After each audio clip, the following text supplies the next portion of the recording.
Baik, bisa dilihat tampilan saya ini Sudah. ya. Terima kasih Bu Nunus. Assalamualaikum warahmatullahi wabarakatuh. Waalaikumsalam. Selamat siang, salam sejahtera bagi kita semua. Yang saya hormati jajaran direktur, Ibu Direktur, jajaran pengurus dari LMN, di Dewan Pakar, pengurus sampai dengan yang teman-teman di surveyor. Dan yang saya hormati pula para peserta workshop hari ini.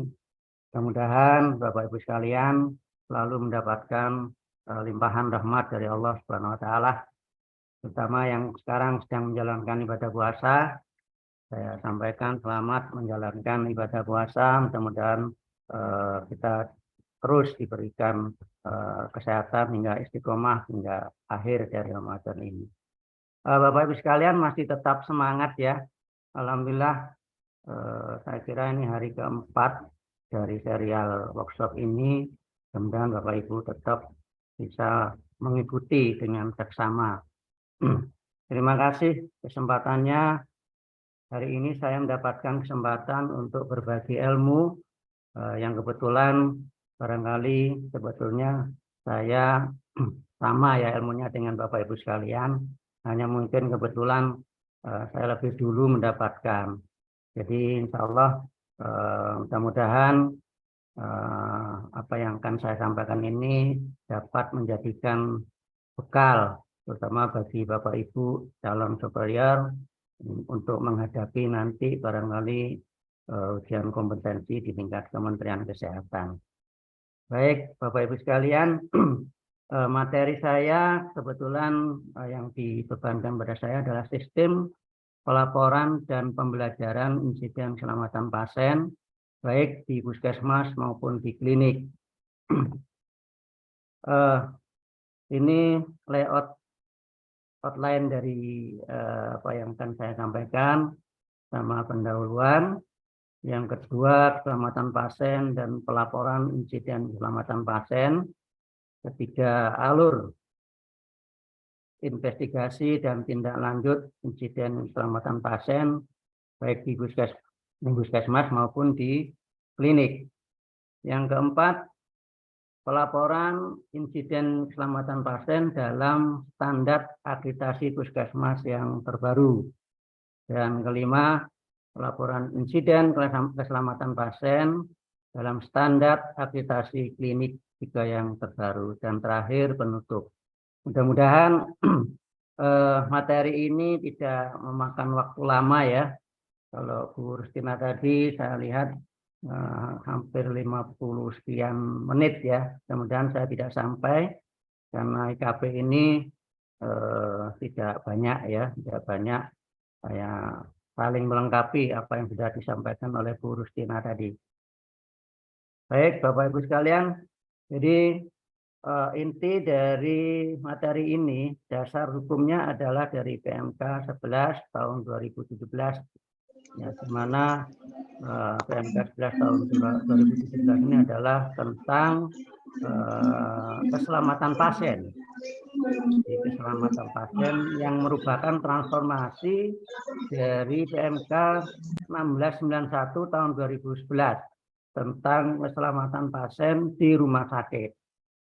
Jadi kalau dulu PMK yang lama 1691 itu banyak khususnya ditujukan kepada rumah sakit. Nah, tetapi di PMK yang baru ini yang 11-17 ini hampir merata ya, bisa digunakan di baik di rumah sakit, di vaskes yang lain juga. Akan tapi sebetulnya kalau melihat isi dari PMK 11-17 ini juga masih banyak juga konten-konten rumah sakit yang ada di sana. Sehingga Kementerian Kesehatan ini masih juga berupaya ya untuk membuat atau menelurkan regulasi yang kira-kira relevan untuk diberlakukan di vaskes yang lain, terutama di puskesmas, di klinik ini, yang klinik yang belum ada juknisnya untuk IKP, dan juga fasilitas yang lain seperti UTD, ya, transfusi darah, dan laboratorium. Jadi tadi sudah disampaikan oleh Bu Rustina tentang apa itu keselamatan pasien, bahwa keselamatan pasien itu adalah suatu sistem. Jadi sistem yang membuat asuhan pasien itu jadi lebih aman. Jadi lebih aman supaya nanti ketika kita melaksanakan asuhan ini tidak ada kendala. Ya, tidak ada kendala, tidak mencederai pasien. Nah, sistem ini meliputi asesmen risiko, identifikasi dan pengelolaan risiko, dan ini yang saya catat merah ini yang penting adalah juga pelaporan dan analisis insiden.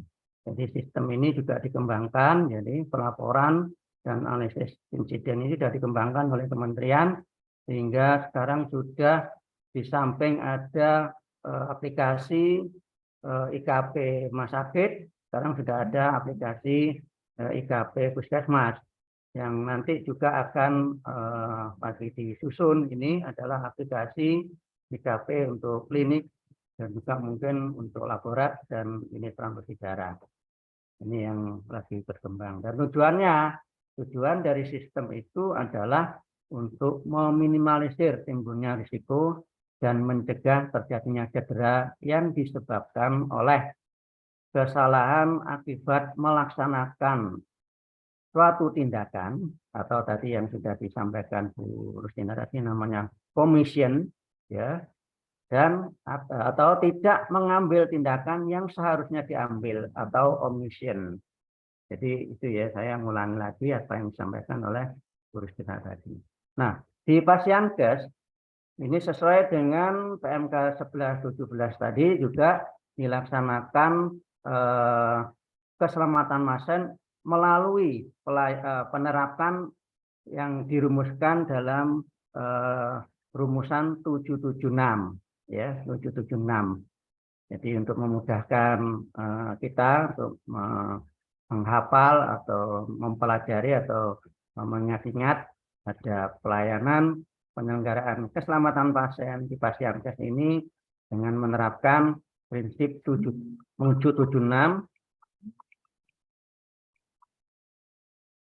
yaitu yang pertama 7 standar keselamatan pasien yang tadi sudah diuraikan oleh Bu Rustina, juga 7 langkah keselamatan pasien dan 6 sasaran keselamatan pasien.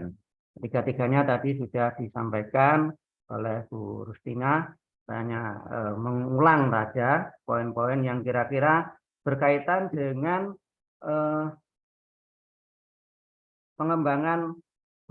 berkaitan dengan pelaporan insiden keselamatan pasien. Pada 7 langkah keselamatan pasien, yang pertama membangun kesadaran akan nilai keselamatan pasien. Yang kedua, memimpin dan mendukung staf. Ketiga, mengintegrasikan aktivitas pengolahan risiko. Dan yang keempat inilah pelaporan insiden keselamatan pasien ini dikembangkan. Jadi pengembangan pelaporan insiden keselamatan pasien itu merupakan salah satu bagian dari 7 langkah keselamatan pasien, yaitu langkah yang keempat. Selanjutnya, Bapak Ibu sekalian, untuk sasaran keselamatan pasien sudah diuraikan panjang lebar oleh Bu Rustina tadi, saya tidak mengulas lagi. Nah, Bapak Ibu sekalian, di dalam PMK 1117 ini sistem pelaporan dan pembelajaran keselamatan pasien nasional atau SP2KN ini merupakan pusat data laporan insiden keselamatan pasien. Ini merupakan bagian dari KNKP, dan pusat data ini ditetapkan oleh Permenkes 1117. Jadi di dalam KNKP juga ada bagian-bagian yang mengolah data, di mana nanti data-data tersebut akan difeedbackkan pada yang berkepentingan secara nasional. Jadi feedback dari data-data hasil pelaporan insiden keselamatan pasien dari puskesmas, dari rumah sakit, dan mungkin dari klinik ya, atau mungkin di Pascankes lain diolah di data pusat di SP2 KPN dan nanti sebagai bahan pembelajaran ya. Mungkin ada hal-hal yang perlu disampaikan dan mendapatkan perhatian sehingga dari data-data laporan tersebut bisa dipelajari oleh pihak-pihak lain ya, terutama yang berkepentingan. Jadi sifatnya nasional jadi tidak per Pascankes. Jadi nanti melalui laporan khusus feedback yang ada website-nya tertentu ya, ada website tertentu dari KNKP untuk feedbacknya. Yang kedua, kemampuan mencegah dan melindungi pasien terhadap insiden ini tergantung pada budaya keselamatan pasien. Ini sudah disampaikan juga oleh Bu Rustina apa itu budaya keselamatan pasien, dan salah satunya budaya keselamatan pasien itu adalah kedisiplinan dari Pascankes untuk melaporkan insiden keselamatan pasien.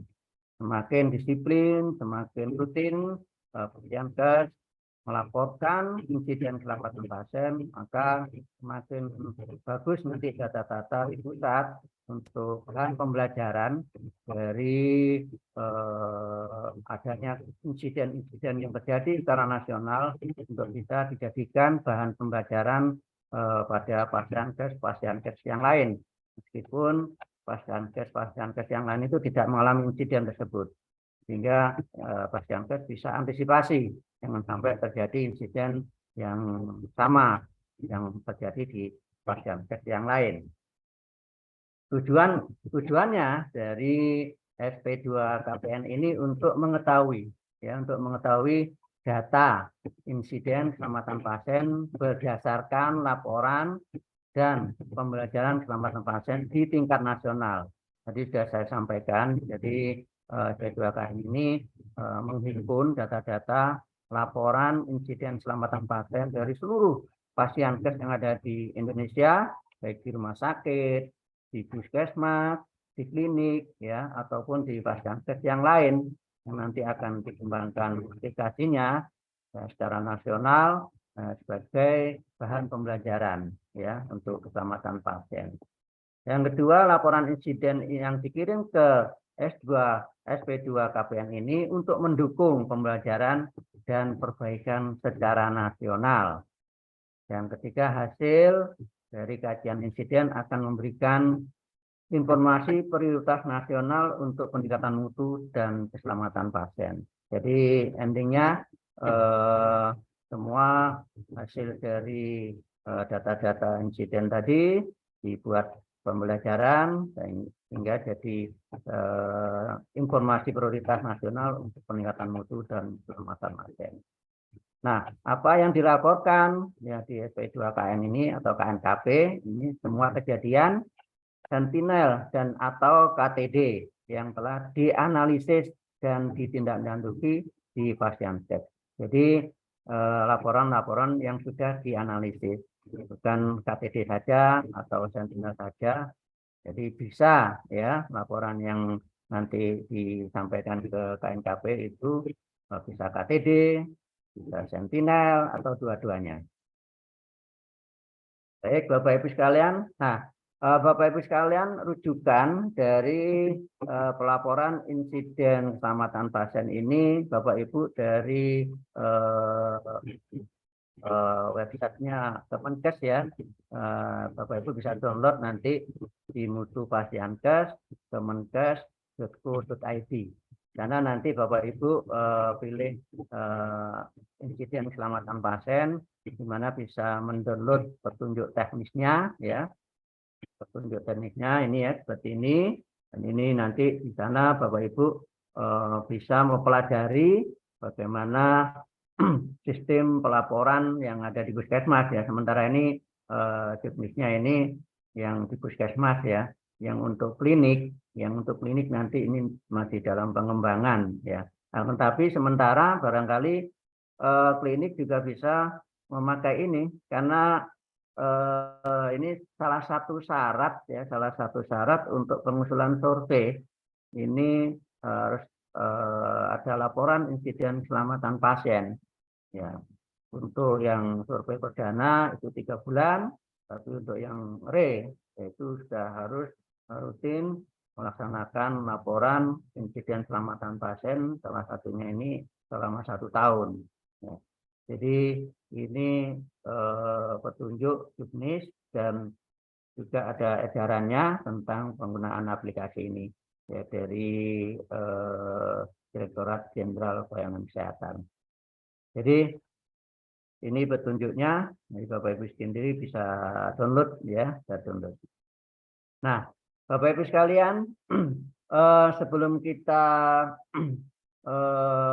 menginjak ke lebih lanjut, bahwa kita perlu memahami dulu pengertian yang terkait dengan insiden keselamatan pasien. Jadi sesuai dengan PMK 11 2017 pasal 1 yang dinamakan insiden keselamatan pasien adalah yang selanjutnya disebut insiden adalah setiap kejadian yang tidak sengaja, ya, yang tidak disengaja. Jadi kejadian yang tidak disengaja dalam kaitannya dengan asuhan pasien. Jadi asuhan pasien itu bisa dilaksanakan oleh PPA, ya, profesional pelaksana asuhan, baik itu oleh dokter, baik itu oleh perawat, baik itu tenaga farmasi, ya. Jadi bisa salah satu dari PPA. Contohnya mungkin dokter salah menuliskan resep, ya. Perawat mungkin ya karena tadi sudah disampaikan oleh Bu Rustina beberapa kejadian yang bisa terjadi, perawat mungkin kurang begitu memahami instruksi dokter, akhirnya salah suntik, ya, salah nyuntik atau salah transfusi atau salah memasukkan infus, ya. Ini juga mungkin juga tenaga farmasi, ya, tenaga farmasi itu salah dispensing, ya, salah meletakkan obat, ya, yang high alert dan lain sebagainya, sehingga ketika memberikan kepada pasien itu mungkin salah ambil, ya, sehingga terjadilah insiden tersebut, ya. Sebenarnya kata kuncinya tidak disengaja. Dan juga yang kedua kondisi, ya, kondisi. Maaf, yang pertama tadi terkait dengan asuhan itu kalau di istilah kedokterannya disebut dengan care management problem, ya, care management problem. Dan yang kedua adalah kondisi, ya, kondisi ini disebut juga sebagai SDP, ya, service delivery problem. Ini menyangkut bisa lingkungan, ya, bisa sarpras, ya, bisa sarana prasarana yang mengakibatkan atau berpotensi mengakibatkan cedera yang dapat dicegah pada pasien. Jadi lingkungan, misalkan pasien datang di tempat pasienkes, ya mungkin mau berobat kepleset, ya, kepleset. Ini masuk di dalam insiden keselamatan pasien. Yang kedua mungkin terkait sarpras, ya. Ketika mengirim pasien, ya, mungkin ambulannya mogok, ya, ambulannya mogok atau mungkin terjadi kecelakaan, ya, sehingga proses rujukan terhambat, ya, dan ini mengakibatkan perburukan dari kondisi pasien yang dirujuk, ya, ya, bisa makin memburuk, bisa juga meninggal, ya. Jadi ini kondisi, ya. Dan kedua-duanya ini bisa terjadi, ya, baik dari karena asuhan dari PPA atau juga kondisi dari pasienkes, ya, kondisi dari pasienkes, dari lingkungan maupun dari sarpras yang mengakibatkan terjadinya cedera pada pasien, ya, yang tentunya ini tentunya bisa dicegah. Nah, kata kuncinya Bapak Ibu, kejadian ini atau insiden ini hanya pada pasien, ya. Kalau pada yang lain Nah, ini bukan insiden keselamatan pasien. Misalkan pada keluarga pasien, pada petugas ya, pada petugas. Contohnya misalkan tertusuk jarum, ya misalkan tertusuk jarum. Nah, ini bukan insiden keselamatan pasien. Ya, kalau tertusuk jarum ini domainnya di K3, di laporannya nanti di K3. Nah, Bapak Ibu sekalian, laporan insiden keselamatan pasien ini ada dua macam, ya. Yang bersifat internal, ya. Ini adalah laporan internal di pasienkes itu. Jadi di dalam fasilitas kesehatan publik. Jadi di internal saja. Ya, pelaporan ini meliputi semua kejadian, baik itu sentinel, kejadian nyaris cedera, atau kejadian tidak diharapkan, atau kejadian tidak cedera, dan kondisi potensial cedera yang signifikan. Tadi sudah disampaikan oleh Bu Rustina apa saja contoh-contohnya ya, yang signifikan ini sesuai dengan instrumennya standar akreditasi yang baru. Ya, contohnya misalkan di dalam satu pasienkes ya, di situ ada DC shock misalkan ya, ketika dilihat ternyata DC shocknya itu rusak ya. Nah ini ketika ada pasien nanti yang akan memerlukan DC shock, ya kebetulan penyakit jantung karena rusak sehingga tidak bisa dipakai, sehingga menimbulkan cedera pada pasien yang akan dilayani. Apalagi ini penyakit jantung. Jadi yang serius ya, yang signifikan. Kalau seperti termometer yang rusak ya, terus mungkin ada lagi tensi yang rusak, atau mungkin juga infant warmer ya yang rusak, ya itu tergantung gradasinya ya itu.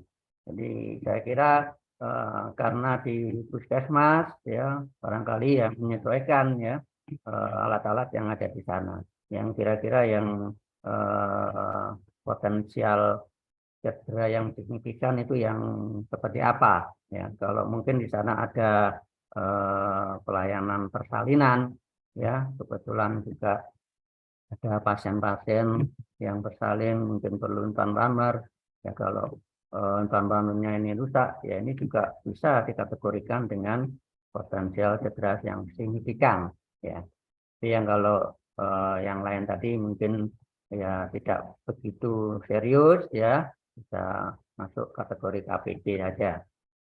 Yang kedua, laporan insiden keselamatan pasien yang sifatnya internal.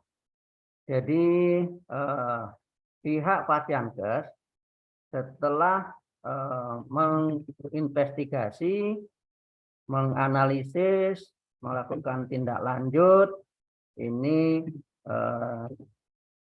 akan melakukan laporan ke pihak eksternal yaitu ke KNKP. Nah, apa saja yang dilaporkan ke KNKP? Yang dilaporkan ke KNKP ini hanya kejadian sentinel dan atau kejadian tidak diharapkan. Jadi bisa KTP saja, bisa sentinel saja, atau bisa dua-duanya. Ya, yang terjadi pada pasien. Syaratnya laporan ini harus dianalisis dulu, ya. Dianalisis dulu, sudah ada rekomendasi dan ada tindak lanjutnya. Jadi kalau KTD belum ada analisis, belum ada rekomendasi, belum ada solusi, ini belum bisa dilaporkan kepada KNKP, termasuk juga yang kejadian sentinel. Nah, Bapak Ibu sekalian, ini alurnya. Jadi ketika terjadi insiden pada pasien ya, ini dilaporkan secara internal dulu ke atasan ya, ke atasan. Atasan itu bisa koordinator layanan atau koordinator yang lain ya. Atasan di lingkup pelayanan itu ya. Macam-macam nanti tergantung pada nomenklatur masing-masing pasienkes. Ya maksimal 2 kali 24 jam atau maksimal 44 jam, 48 jam. Ya.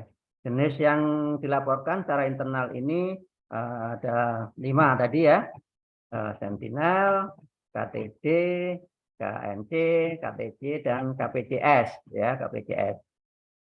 Nah, nanti jadi ini secara tertulis, nanti siapa yang melakukan laporan ini silakan disesuaikan dengan kebijakan masing-masing dari Pasienkes.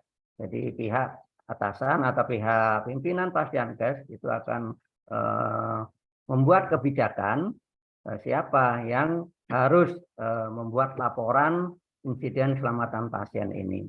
Bisa nanti orang-orang atau yang mengetahui insiden itu atau yang juga terlibat ya insiden itu. Tergantung kebijakan dari pimpinan masing-masing Pasienkes, baik itu di puskesmas maupun di klinik ya. Nah, setelah itu setelah dilaporkan 48 jam oleh atasannya baru digrading ya, digrading. Nanti akan saya sampaikan cara menggrading ya. Nah, ini salah satu tools manajemen risiko dengan severe assessment ya, dengan severe assessment, di mana nanti hasil grading itu bisa ada 4 band ya, 4 band dari band biru, band hijau, band kuning, dan band merah. Untuk band biru hijau itu nanti diinvestigasi sederhana ya, cukup oleh atasannya gitu ya. Jadi investigasi sederhana bisa oleh koordinatornya ya, tergantung nanti kebijakan dari pimpinan masing-masing siapa yang harus menginvestigasi sederhananya. Nah, kalau yang band kuning dan merah itu nanti dilakukan RDA komprehensif ya, RDA komprehensif itu paling lama 45 hari ya. Nah, setelah itu yang khusus untuk KTD dan Sentinel setelah dilakukan investigasi, dilakukan analisis ya, ada rekomendasi dan tindak lanjut, baru dilaporkan secara internal ke KNKP ya, dengan tadi juknisnya melalui websitenya Mutu Pasienkes kemenkes.go.id. Ya, ini yang untuk pasien ya, jadi kata kuncinya pasien. Kalau insiden itu terjadi bukan pada pasien, baik itu keluarga pasien, pengunjung, karyawan, ya, ini harus dilaporkan ke tim K3 atau koordinator K3. Nah, jenis-jenis insiden ya, ini yang perlu dilaporkan. Nah, ini banyak mengulang tadi ya, mungkin Bapak Ibu Bu Rustina ya. Jadi ada kejadian sentinel ya, itu kejadian yang tidak diinginkan yang menyebabkan kematian atau cedera serius yang bukan karena penyakitnya ya. Misalkan datang ke Pasienkes, ibu hamil misalkan ya, mau melahirkan pada saat mungkin his ya, jatuh dari tempat tidur ya, kebetulan tempat tidurnya tidak ada ini ya penghalangnya itu ya, sehingga jatuh kebetulan kebentur kepalanya sehingga koma ya, ini cedera serius, ini masuk sentinel atau mati atau meninggal ya. Yang kedua, kejadian tidak diharapkan, ini insiden yang menyebabkan cedera pada pasien, ini sudah terpapar yang ada cedera. Yang ketiga, KTC, insiden yang sudah terpapar pada pasien tapi tidak menimbulkan cedera. Yang keempat, nyaris cedera, insiden yang belum terpapar pada pasien. Misalkan tadi saya contohkan dokter nulis resep salah ya, kebetulan di farmasi dilakukan kajian resep. Nah, ternyata ini mestinya resep untuk orang dewasa kok untuk anak. Sehingga dilaporkan ke dokternya lagi, sehingga dilakukan pembetulan dan akhirnya tidak jadi diberikan pada pasien ya. Nah, ini kejadian nyaris cedera.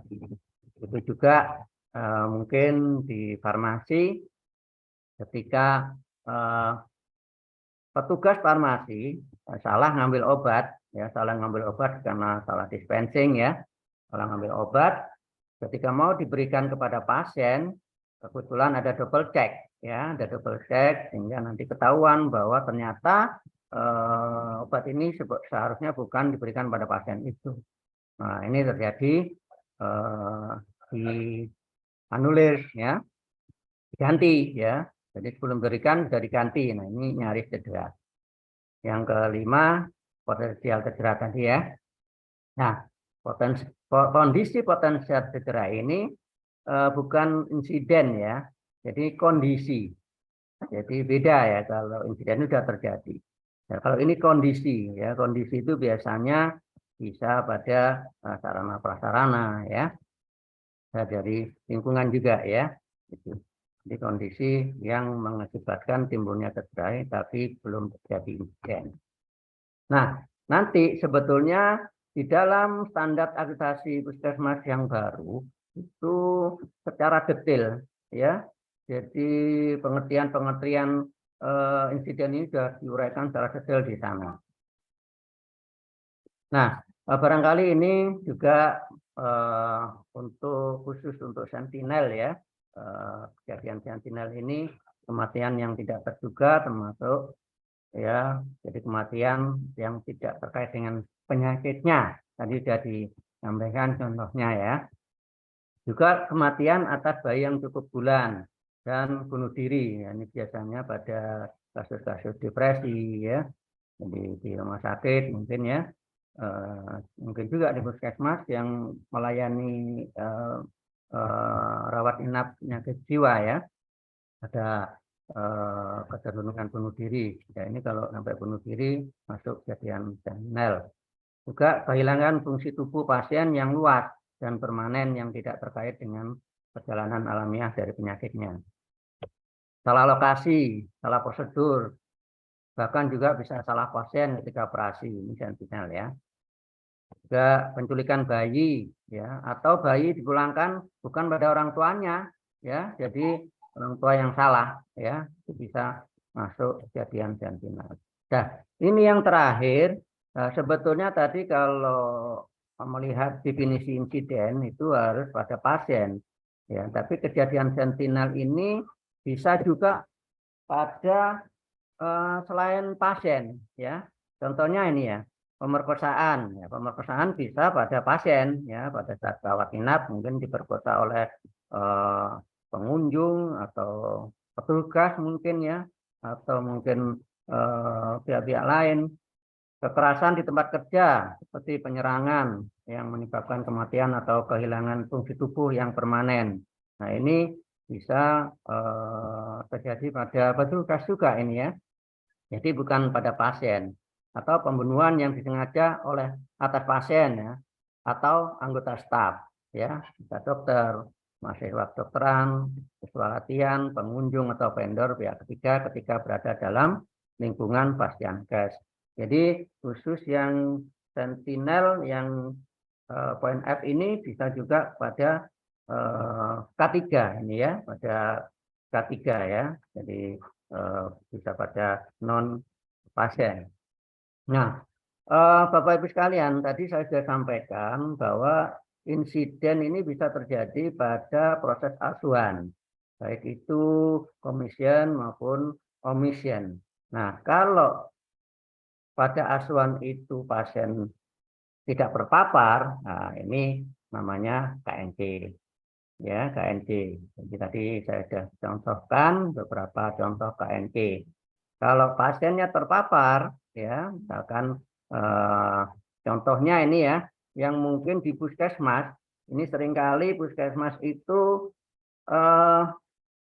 kalau ditanya tidak pernah, ya, tidak pernah ada KTD. Ya, padahal sebetulnya kalau telah lebih dalam, ya, seharusnya ada, ya, tidak mungkin sebetulnya dalam 1 tahun itu nggak ada KTD, ya.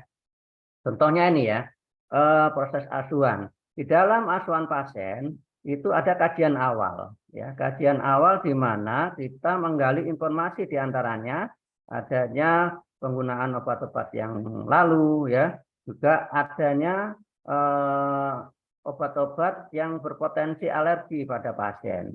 Nah, ketika kita sudah melakukan kajian awal dan sudah terinventarisir adanya data, ya, dari kajian awal itu pasien tersebut ternyata ada alergi mungkin obat tertentu. Nah, ketika PPA ini tetap melakukan pemberian obat tersebut, nah ini juga bisa dikategorikan sebagai insiden KTD, ya. Nih. Jadi kalau kebetulan yang berpotensi alergi tadi diberikan obat yang berpotensi alergi, ya, pasien akhirnya terpapar, ya. Nah, ada dua kemungkinan. Ya, ada dua kemungkinan. Kebetulan mungkin pasien tidak alergi, ya. Kemungkinan pasien tidak alergi sehingga ini tidak cedera, ya. Nah, ini namanya KTC, ya. Akan tapi kemungkinan kedua bisa timbul mungkin gatal dan lain sebagainya, sehingga ini terjadi cedera, ya. Ini namanya KTC. Yang kedua ini yang kedua terkait tentang kondisi tadi, ya, kondisi. Jadi bisa lingkungan, bisa sarana prasarana, ya. Kalau itu yang potensi, ya, yang potensi menimbulkan cedera dari lingkungan maupun sarana prasarana yang nanti disebut KPC, ya. Tadi sudah saya contohkan, misalkan PC shock yang rusak, mungkin tensi yang rusak, ya, inflamasi yang rusak, ya, itu. Kalau papar, ya, sama kondisi tadi mungkin lantai licin, ya, ambulan mogok dan sebagainya, sehingga rujukan proses rujukan terhambat dan menimbulkan perburukan dari pasien yang dirujuk. Nah, ini masuk KTD. Nah, siapa yang bertanggung jawab dalam pelaporan insiden ini, Bapak Ibu sekalian? Nah, ini tergantung dari kebijakan masing-masing pimpinan Pasdiankes. Ya, kalau di Puskesmas jelas, ya, di Puskesmas itu sudah ada struktur organisasi yang jelas, ya, dengan SO yang baru sesuai dengan PMK 4319. Di sana ada PJ Mutu, di mana PJ Mutu ini bisa di breakdown, ya, di bawahnya ada tim mutu secara internal, ya, ada tim keselamatan pasien, ada tim manajemen risiko dan lain sebagainya. Jadi nanti yang bertanggung jawab untuk melaporkan kejadian ini atau insiden ini, ya, bisa staf yang pertama menemukan kejadian atau atasannya, ya. Nah, ya, nanti melaporkan ke koordinatornya. Bisa juga staf yang terlibat kejadian itu, ya, bisa, ya, karena tadi di budaya keselamatan sudah disampaikan oleh Bu Sina, prinsip dari budaya keselamatan ini adalah kita no blaming, ya, no blaming, jangan menyalahkan, jangan menyalahkan. Jadi jangan sampai apalagi kalau yang terlibat itu yang melaporkan nanti malah disalahkan. Ini karena apa? Banyak pertanyaan ini, ya, atau banyak keluhan. Nah, mungkin, ya, mungkin karena takut, ya, takut disalahkan, akhirnya pelaporan insiden keselamatan ini jadi sedikit, ya, jadi mungkin malah disembunyikan, ya, ini. Jadi jangan, ya, jangan sampai ada ini saling menyalahkan. Jadi prinsip dari budaya keselamatan ini salah satunya adalah no blaming culture. Jadi budaya tidak menyalahkan, ya. Ini. Baik, Bapak Ibu sekalian, nah, yang perlu diketahui juga ketika kita melaporkan insiden keselamatan ini jangan sampai lebih dari 48 jam. Karena nanti takut lupa, ya. bisa lewat nanti ya insidennya. Begitu kita mengetahui insiden langsung kita buat laporan tertulis ya. Jadi nanti ini memang sebaiknya di kebijakan pimpinan itu harus ditegaskan seperti ini. Jangan sampai ya laporan insiden keselamatan ini masuk di dalam rekam medis ya. Karena insiden keselamatan ini bukan bagian dari rekam medis ya, bukan bagian dari rekam medis ya. Jadi jangan sampai ada catatan-catatan apapun ya di rekam medis terkait insiden keselamatan pasien ini. Dan jangan sampai juga laporan insiden keselamatan pasien yang sudah terisi ini di CC ya, artinya di forward ya atau di fotokopi ya. Nah, ini jangan ya, ini nggak boleh ya, karena prinsip dari laporan keselamatan pasien ini adalah harus rahasia. Ya, harus rahasia. Kalau form yang masih kosong boleh ya, boleh. Form yang masih kosong itu ditaruh di tempat-tempat layanan, monggo ya. Mungkin untuk antisipasi jika nanti terjadi insiden, mudah nanti untuk melaporkan ya. Tapi kalau yang sudah terisi itu jangan sampai keleleran ya. Bahaya ini. Nanti ada pihak-pihak yang tidak bertanggung jawab ya, terutama LSM ya, ini jadi bumerang bagi pasien guys ya ini. Oleh karena itu harus dibuat kebijakan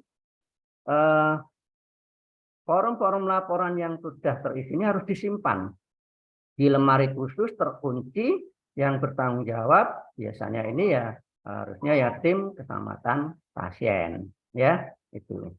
Jadi harus ada di lemari khusus terkunci ya. Tidak boleh sembarang peleleran nanti ya. Ya kita lihat mungkin sementara ini barangkali karena mungkin masih belum begitu jelas ya, mungkin di beberapa puskesmas, mungkin tempat lain itu kadang mungkin masih di sana sini ya tempatnya. Nah, saya kira ini kembali pada tadi ya, jadi pengembangan sistem pelaporan ini salah satu bagian dari 7 langkah menuju keselamatan pasien.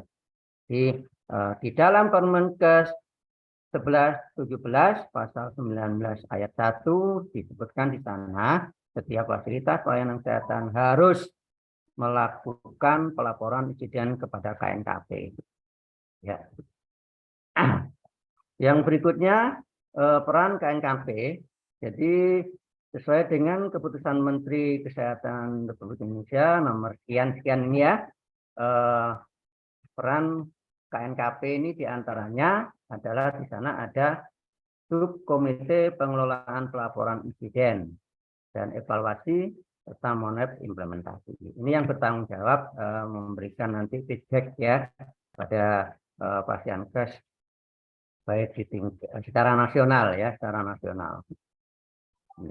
Jadi KNKP melakukan pengkajian dan pemberian umpan balik ya berupa rekomendasi keselamatan pasien dalam rangka mencegah berulangnya kejadian yang sama di fasilitas pelayanan kesehatan lain secara nasional.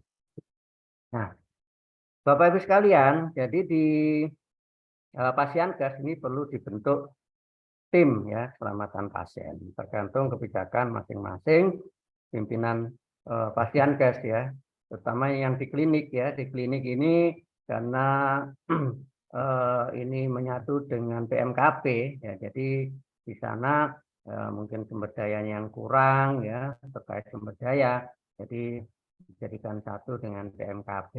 Jadi di bawah PMKP itu ada salah satunya mungkin dibentuk koordinator ya, atau petugas ya, boleh petugas tim keselamatan ya, karena menyangkut sumber daya manusianya. Nah, tugasnya diantara melakukan pencatatan, pelaporan insiden, analisis insiden, termasuk melakukan RDA dan mengembangkan solusi untuk meningkatkan keselamatan pasien. Selanjutnya, kalau itu masuk kategori KTD atau sentinel, maka dilaporkan kepada KNKP secara eksternal. Nah, dalam ini untuk pembinaan dalam pasal 33 Permenkes 11/17 ini secara berjenjang ya, Menteri, Pemda provinsi ya, Pemprov kabupaten ya ini berkewajiban membina dan mengawasi kegiatan keselamatan pasien di Pasienkes sesuai dengan tugas dan fungsi masing-masing. Bisa mengikut sertakan asosiasi, badan pengawas dan lain sebagainya atau organisasi profesi yang tujuannya semuanya untuk peningkatan mutu pelayanan kesehatan dan keselamatan pasien. Nah, ini tadi ya beberapa hal yang perlu diperhatikan. Ini sesuai dengan PMK juga ya, bahwa untuk pelaporan dan keselamatan pasien itu harus dijamin keamanannya ya. Tadi saya sampaikan sifatnya rahasia dan anonim ya, tanpa identitas ya.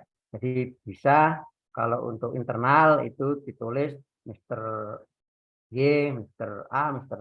atau Tuan A ya, Tuan B dan sebagainya, Nyonya A dan sebagainya. Tidak perlu menuliskan identitas yang resmi. Apalagi kalau sudah ke KNKP itu sudah tidak ada identitas ya, baik nama maupun nomor register nggak ada sudah ya, dan tidak mudah diakses oleh orang yang tidak berhak. Makanya harus ditaruh di tempat khusus ya, lemari terkunci. Nah ini contoh dari laporan insiden keselamatan pasien ya, ini yang secara internal ya. Ini di lampiran PMK 1117 ya, halaman 49 ya. Jadi di sini contohnya ini rumah sakit ya. Tapi kalau yang sekarang ini yang di PMK 1117 itu sudah lebih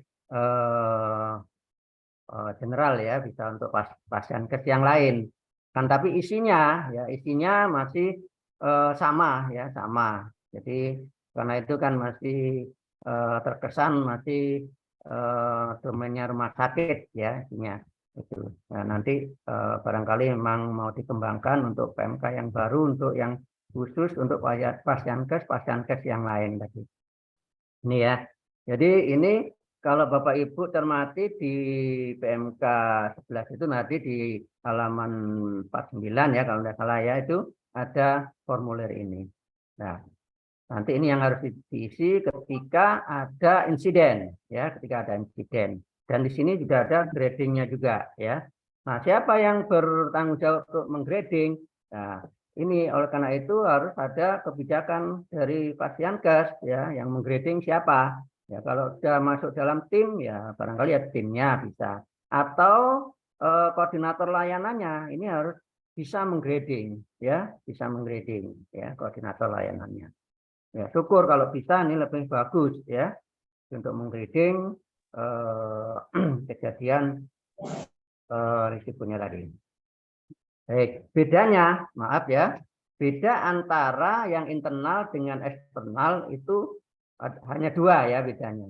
Terkait masalah identitas. Kalau di internal ini ada masih Tuan X ya, Tuan atau Nyonya X dan nomor register. Tapi kalau di eksternal sudah tidak ada ya, sudah ada nama, tidak ada register.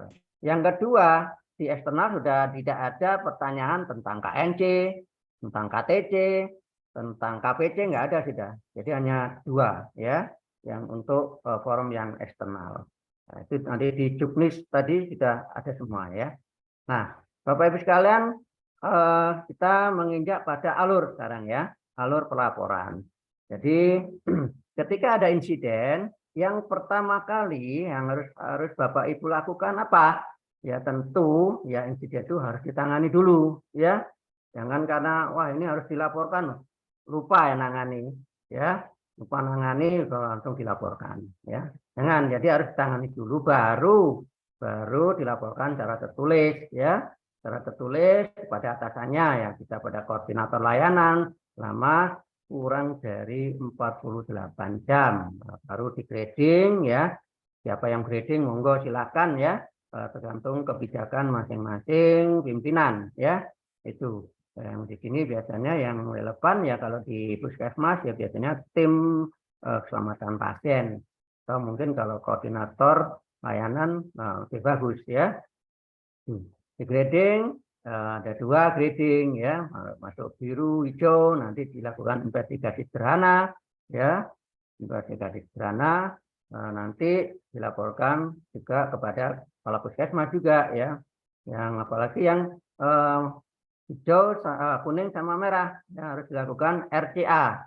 Nah, RCA dilakukan investigasi secara komprehensif ya, dengan dilakukan analisis, rekomendasi, dan tindak lanjut. Hasil dari analisis, rekomendasi, tindak lanjut ini juga harus di-share ya, di-share ke masing-masing layanan ya. Ini untuk pembelajaran. Jangan sampai nanti kejadian yang sama terjadi mungkin di tempat layanan-layanan yang lain ya. Dan semua ini untuk untuk yang internal ya, baik yang kejadian KTD, KTC, yang 5 kejadian tadi semua harus dilaporkan ya. Ini jadi berjenjang ya, berjenjang laporannya. Jadi atasan langsung di grading. Nanti kalau di klinik ya, nanti mungkin satu orang itu bisa melakukan semuanya ya, laporan, menggrading ya, terus investigasi, baru melaporkan ke BMKP ya, ketua tim BMKP, baru dilaporkan kepada penanggung jawab klinik ya. Kalau di puskesmas itu ada tim keselamatan pasien ya, nanti yang akan bertanggung jawab untuk melaporkan ya, menginvestigasi dan sebagainya, dan melaporkan ke kepala puskesmas. Yang 2 KTD dan sentinel nanti dilaporkan secara eksternal ya. Nah, ini secara detail Bapak Ibu ya, secara detail. Jadi laporan ya ini mohon dicermati ya. Ketika terjadi kejadian ada 5, mungkin salah satu atau beberapa ya di puskesmas atau pasien yang lain atau di klinik, nah baru dilakukan pelaporan. Nah, kalau di puskesmas mungkin bisa koordinator layanan selama kurang dari 2 kali 24 jam. Dilakukan grading ya. Ya, dilakukan grading. Siapa yang melakukan grading itu tergantung dari kebijakan ya.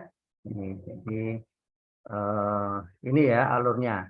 Jadi dari koordinator layanan bisa langsung ke penanggung jawab atau tim keselamatan pasien ya. Nanti bisa di penanggung jawab mutu ya. Ya, jadi nanti langsung ke kepala puskesmas. Ya. Jadi ini jangan sampai lebih dari 2 kali 24 jam ya. Nah, Bapak Ibu, ini ada jalur merah ya. Jalur merah ini adalah khusus yang sentinel. Kalau kejadian terjadi di pasien sudah di kejadian sentinel, maka harus segera ya dilaporkan secara baik secara lisan, bisa melalui telepon ya atau media yang lain ya, kurang dari 1 jam ya. Jadi dari koordinator layanan ya, dari yang mengetahui dulu ke koordinator layanan sampai dengan penanggung jawab tim keselamatan, kepala puskesmas sampai ke Dinkes ya.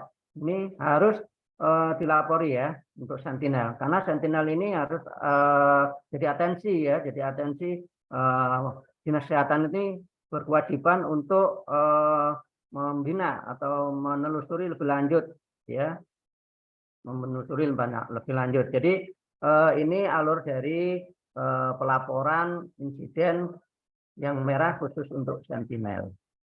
Nah, jadi, kalau yang tadi ya, yang dari kejadian-kejadian yang ada di puskesmas yang sudah dilakukan analisis, yang kebetulan masuk sentinel dan KTD, secara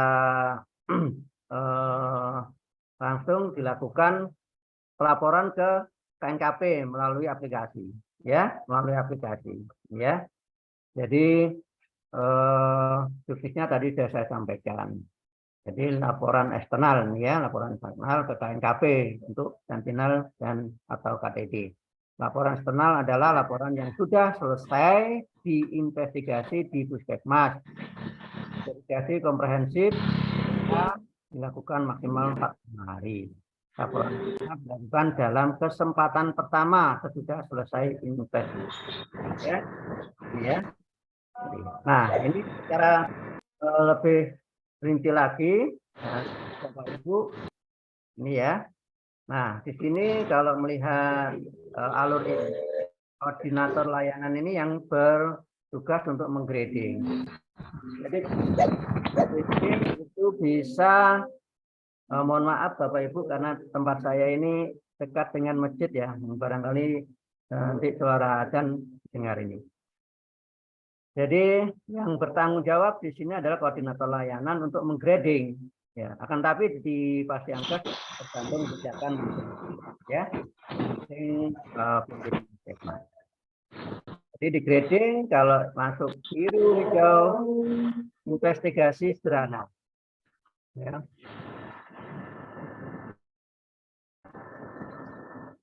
Tidak terganggu Bapak Ibu, enggak ya? Kalau masuk ke band kuning merah itu langsung dilakukan RTA ya oleh tim selamatan pasien. Ya. Jadi dilakukan RTA secara komprehensif. Nah, Bapak Ibu sekalian, nanti dari tim selamatan pasien itu juga bisa melakukan grading ulang. Grading ulang itu dilakukan pada band yang biru sama hijau saja. Yang ada potensi mungkin kejadiannya bisa berulang-ulang ya, atau juga kejadiannya itu bisa membahayakan pasienkes atau berpotensi terjadi sentinel ya. Bisa di-grading ulang. Grading ulang ini bisa nanti kalau hijau biru itu bisa menjadi kuning merah ya. Kalau sudah menjadi kuning merah ya dilakukan RTA komprehensif. Dalam keadaan mungkin tim terbatas ya, dalam keadaan tim terbatas, sementara mungkin kejadian banyak yang harus di RTA, kepala puskesmas bisa membentuk tim ad hoc ya, tim ad hoc, jadi sifatnya sementara ya, untuk membantu tim selamatan pasien ini membuat RTA komprehensif ya, jadi sifatnya sementara. Oleh karena itu tim besar. Karena itu tim ad hoc ini juga harus paham ya, paham RTA. Ya, bisa juga kemungkinan setelah di grading ulang ini tetap ya, tetap biru hijau, sehingga ya tetap melakukan investigasi sederhana. Jadi itu Bapak Ibu sekalian alur secara detail tadi ya. Nah, untuk investigasi ini saya kira juga implementasi dari investigasi setiap kejadian ada laporan ya, laporan kejadian ke unit masing-masing 2 kali 24 jam, ada kemungkinan biru merah, biru hijau, ini investigasi sederhana ya. Kalau biru itu maksimal 1 minggu ya untuk investigasinya. Untuk hijau maksimal 2 minggu, ya. Baru nanti dilaporkan kepada tim selamatan pasien atau tim mutu, ya. Tim mutu membuat kajian pembelajaran, ya. Nanti hasil dari investigasi ini di share ke semua unit untuk pembelajaran. Kalau yang kuning merah, ya. Kuning merah ini langsung dilakukan RTA komprehensif ya. Ini RTA komprehensif maksimal 1,5 bulan. Ini ya. Baik, ini yang untuk investigasi. Nah, Bapak Ibu untuk menentukan grading ini saya kira ini tambahan aja. Ya nanti Bapak Ibu ada sedikit gambaran bagaimana menentukan merah, kuning, hijau, biru ya.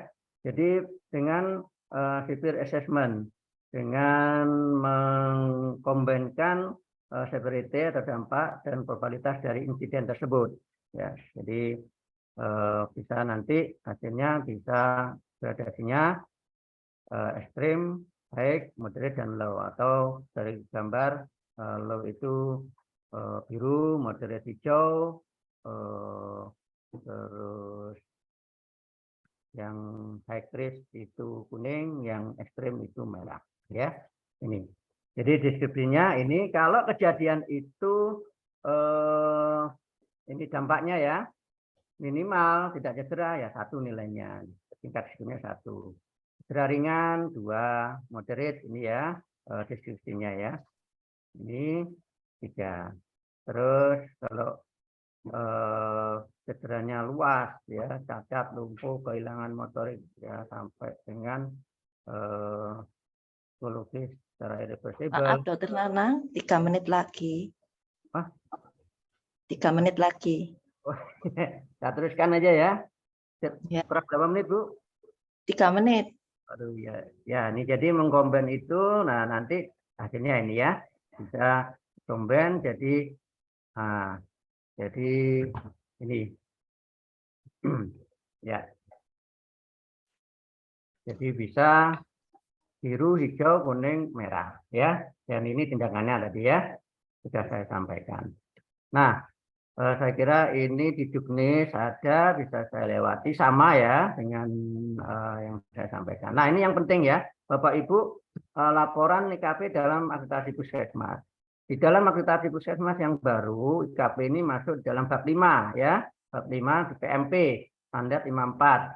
Ada 2 kriteria ya, pelaporan dan budaya mutu. Nah, ini pokok pikirannya.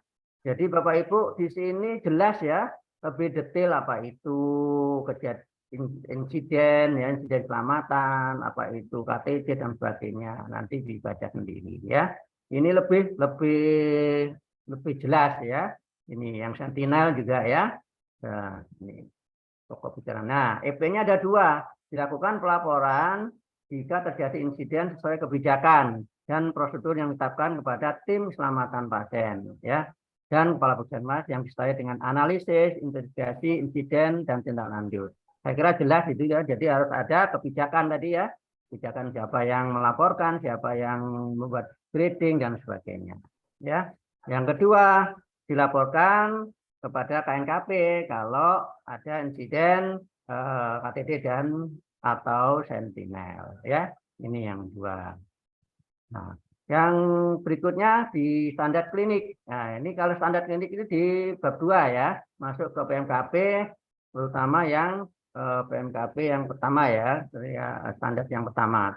Ini sama ya, cuman di PMKP ini timnya yang ikut PMKP ya, timnya bisa nanti hanya koordinator saja ya, hanya koordinator saja, koordinator keselamatan pasien ya. Ini. Jadi EP-nya ini kalau di standar ini ada 4 ya, tapi yang untuk IKP-nya hanya 1. Insiden keselamatan pasien dilakukan dan dilakukan investigasi sesuai dengan ketentuan. 1 EP tapi dokumennya banyak ya. Itu jadi harus ada bukti pelaporan dan sebagainya. Nah, ini saya kira contoh-contohnya. Ya, yang terakhir penutup. Nah, pelaporan dan analisis insiden merupakan bagian dari sistem untuk membuat asuhan pasien lebih aman sekaligus proses pembelajaran. Karena itu kesadaran dan kepatuhan melaporkan setiap insiden secara internal maupun eksternal, menganalisis dan melakukannya pada KNKP ini sangatlah penting. Ya, saya kira itu. Terima kasih. Mudah-mudahan bisa diserap ya. Kurang lebihnya saya mohon maaf. Assalamualaikum warahmatullahi wabarakatuh. Waalaikumsalam warahmatullahi wabarakatuh. Terima kasih Dokter Nana, Dokter Nana yang sudah luar biasa tadi menjelaskan panjang lebar juga tentang IKP. Untuk pembicara berikutnya, ini Dokter Dede, apakah sudah